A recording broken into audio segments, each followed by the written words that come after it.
Praise lord. దేవుని వాక్యం మనం చూసుకుందాం. ఈరోజు యెషయా గ్రంథం 64వ అధ్యాయము 8వ వచనం చూద్దాం. యెహోవా, నీవే మా తండ్రివి, మేము జిగటమన్ను, నీవు మాకు కుమ్మరివాడు, మేమందరము నీ చేతి పని ఉన్నాము. మొదటిగా ఈ యొక్క ప్రవక్త చెప్తున్న ప్రాముఖ్యమైన మాట ఏంటంటే, యెహోవా నీవు మా తండ్రివి ఒప్పుకుంటున్నాడు. మొదటిగా అంత మాత్రం కాదు, కానీ నేను ఒక బంకమన్నును, అదేవిధంగా నీవు మా కుమ్మరి అని మొదటిసారిగా ఒప్పుకున్నాడు. అయితే మొదటిగా ఆయన తండ్రిగా ఈయన ఒప్పుకుంటున్నాడు. తర్వాత మేము బంకమన్ను అంటే మేమేమవుతున్నామో దాని గురించి ఆయన తెలియజేస్తున్నాడు. మొదటగా మీరు మా తండ్రి అని చెప్పి ఒప్పుకున్నట్లుగా మనకు కనబడుతుంది. దాని తర్వాత ఆయన చెప్పిన పని ఏంటంటే, we are the work of your hands, మీ చేతి పనివారమై ఉన్నాము అని చెప్పి ఆయన వారితో ఒప్పుకున్నట్లుగా మనకు తెలుస్తుంది. అయితే ఇక్కడ మనం చూసినట్లయితే మన జీవితంలో మనం దేనికి మనము చెప్పుకోవడానికి మన దగ్గర ఏ గొప్పతనం లేదని మరొకసారి మనం ఎప్పుడూ జ్ఞాపకం చేసుకోవాలి. మన యొక్క ఉన్నటువంటి మన స్టేచర్ కానీ, మనకున్నటువంటి ఇది బలం కానీ, లేకపోతే మనకున్న భవిష్యత్తు కానీ ఏది కూడా మన చేతుల్లో లేదు. అన్నీ దేవుని సమస్తలు ఉన్నాయి కాబట్టి, దేవునికి సమస్తం సాధ్యమే కాబట్టి ఆయన ప్రతి విషయాన్ని మన జీవితంలో జరిగిస్తానని చెప్పి దేవుడు మనకు వాగ్దానం చేశాడు. దేవుడు మనల్ని బంకమంటి మనల్ని ఒక మనిషిగా తయారు చేసి దేవుడు తన జీవమును ఊది మనలో ఈ యొక్క నడిచే వ్యక్తిగా మనం చేశాడు. కాబట్టి మర్చిపోకూడదు. మనము దేవుడు మనకు తండ్రి అనే విషయాన్ని మనం ఎప్పుడు మర్చిపోకూడదు.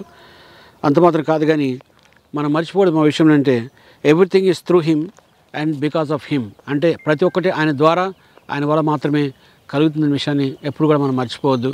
ఎందుకంటే మన తండ్రి అయిన దేవుడిని ఎప్పుడు కూడా మనం మర్చిపోకుండా ఉండడం అనేది ప్రాముఖ్యమైనది. అదే మనం చూసినట్లయితే కీర్తనల గ్రంథము 139 అధ్యాయం చూసినట్లయితే, కీర్తనల గ్రంథం 139 అధ్యాయంలో, నా అంతరింద్రియమును నీవే కలుగు చేస్తేవి, నా అంతరింద్రియమును నీవే కలుగు చేస్తే, నా లోపల ఉన్నటువంటి ప్రతి ఒక్క అవయమును దేవుడే కలుగు చేశాడు, అంతేగాని మనం కలుగు చేసుకోలేదు. కాబట్టి అంటున్నాడు, నా అంతరింద్రియములను నీవే కలుగు చేస్తేవి, నా తల్లి గర్భమందు నన్ను నిర్మించిన వాడు నీవే, నా తల్లి గర్భంలో నీవు నిర్మించిన వాడు నీవే అని చెప్తున్నాడు. దేవుని వాక్యం మనకి జ్ఞాపకం చేస్తుంది. నీవు నన్ను కలుగు చేసిన విధానం చూడగా భయమును ఆశ్చర్యమును నాకు పుట్టించాను. నేను ఒకసారి జ్ఞాపకం చేసుకుంటే నేను ఎలా నిర్మించబడ్డానో, నేను ఎలా తల్లి గర్భం రూపించబడ్డానో ఒకసారి ఆలోచన చేస్తే, నిజంగా నేను స్తుతించకుండా, నేను గణపరచకుండా నా జీవితాన్ని ఇలా ఉంచడం అది ప్రాముఖ్యం కాదని తెలియజేస్తుంది. కాబట్టి నీవు నా అంతరంగంలో నీవు కలుగు చేస్తేవి, నా తల్లి గర్భం నీవు నన్ను నిర్మించిన వాడు నీవే, నీవు నన్ను కలుగు చేసిన విధానం చూడగా భయమును ఆశ్చర్యమును నాకు పుట్టుచున్నవి, అందుని బట్టి నేను నీకు కృతజ్ఞతాస్తుతులు చెల్లించున్నాను. ప్రాముఖ్యంగా మనం జీవితంలో మనం ఈ విధంగా నడుస్తున్నామంటే, మనం కదులుతున్నాము, మాట్లాడుతున్నాము, అన్ని కార్యాలు జరిగిస్తున్నామంటే దేవుని కృప మాత్రమే. దేవుడు మనకి కృపను ఇచ్చారు కాబట్టి, దేవుని సన్నిధి మన జీవితంలో ఉంది కాబట్టి, ఆయన మన తండ్రిగా బంకమట్టి అయిన మనల్ని దేవుడు తన యొక్క ఆయన కొమ్మరిగా ఉండి మనం నిర్మించాడు. కాబట్టి ఆయన ద్వారా ఆయన కొరకు మనం నిర్మించాడు. కాబట్టి మనం జీవితంలో మనం అన్నింటిని కూడా దేవునికి అప్పగించుకునే జీవితం అనేది చాలా ప్రాముఖ్యమైనది. అందుకని నా అంతరంగంలో నీవు కలుగు చేస్తే, నా అంతరంగంలో నీవు కలుగు చేసావు. ఒకసారి జ్ఞాపకం చేసుకుంటే, it is God who formed hour inner parts. మన యొక్క అన్ని అంతరంగం దేవుడే చేసినట్లుగా మనకు కనబడుతుంది. గర్భంలో మనల్ని దేవుడు నిర్మించినట్లుగా మనకి కనబడుతుంది.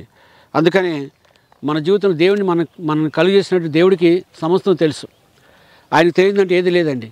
అందుకే ఆయన చెప్తున్నాడు, మన జీవితంలో మనకు ఉన్నటువంటి పెయిన్స్, ఫీలింగ్స్ అన్నీ కూడా దేవుడికి తెలుసు, సమస్తం తెలుసు.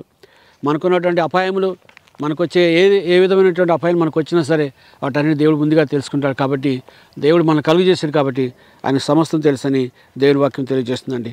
అందుకే నా అంతరింద్రియం నీవే కలుగు చేస్తే, నా తల్లి గర్భమందు నన్ను నిర్మించిన వాడు నీవే, నీవు నన్ను కలుగు చేసిన విధానం చూడగా భయమును ఆశ్చర్యము నాకు పుట్టుచున్నవి. అందుకే అన్నాడు. అందుకే దాన్ని బట్టి దేవుడు నన్ను కలుగు చేసిన విధానాన్ని బట్టి, నన్ను నిర్మించిన విధానాన్ని బట్టి, నన్ను నడిపిస్తున్న విధానాన్ని బట్టి, నా జీవితం దేవుడు చేసిన ప్రతి కార్యాన్ని బట్టి, ప్రతి విషయాన్ని బట్టి దేవుడిని నేను స్తుతించకుండా ఉండలేనని ఆయన చెప్తున్నాడు. అందుకే మన జీవితంలో దేవుని ఎప్పుడు స్తుతించడం అనేది చాలా ప్రాముఖ్యం. ప్రతి ఉదయకాల సమయంలో మనం ఏం చేయాలి? దేవుని స్తుతించాలి. దేవుని జీవితంలో దేవుని యొక్క ఆ రాజ్యంలో మనము దేవుని యొక్క రాజ్యంలో ఆశీర్వాదకరంగా ఉంటుంది, చాలా ప్రాముఖ్యమైనది. అందుని బట్టి నేను నీ కృతజ్ఞతాస్తుతులు చెల్లించున్నాను అంటున్నాడు. అందుకే వీఆర్ ద క్లే. మనము బంకమన్న విషయం మర్చిపోకూడదు. దేవుడే మనల్ని ఒక అందమైనటువంటి కుండగా దేవుడు మనల్ని తయారు చేస్తారని, ఒక ఆశీర్వాదకరంగా దేవుడు మనల్ని ఈ భూమి మీద ఉంచాడనే విషయాన్ని ఎప్పుడు మనం మర్చిపోవద్దండి. అందుకే చెప్తున్నాడు, it is God who shaped us me and beautiful living creature. మన ఒక మంచి రూపముగా దేవుడు మనం నిర్మించాడు. కాబట్టి అటువంటి దేవుడిని తప్పకుండా మనము స్తుతించకుండా మనం ఉండలేం. అందుకే దేవుడిని ఎప్పుడు మనం స్తుతించడం చాలా ప్రాముఖ్యం. అందుకే మనల్ని దేవుడు సృష్టించాడు కాబట్టి. అందుకే అన్నాడు, మన జీవితంలో మనం ఎప్పుడు కూడా మనము మట్టితో చేయబడిన మనల్ని మనం మహింపరచకూడదు, కానీ మనం సృష్టించిన దేవుని మహింపరచాలి.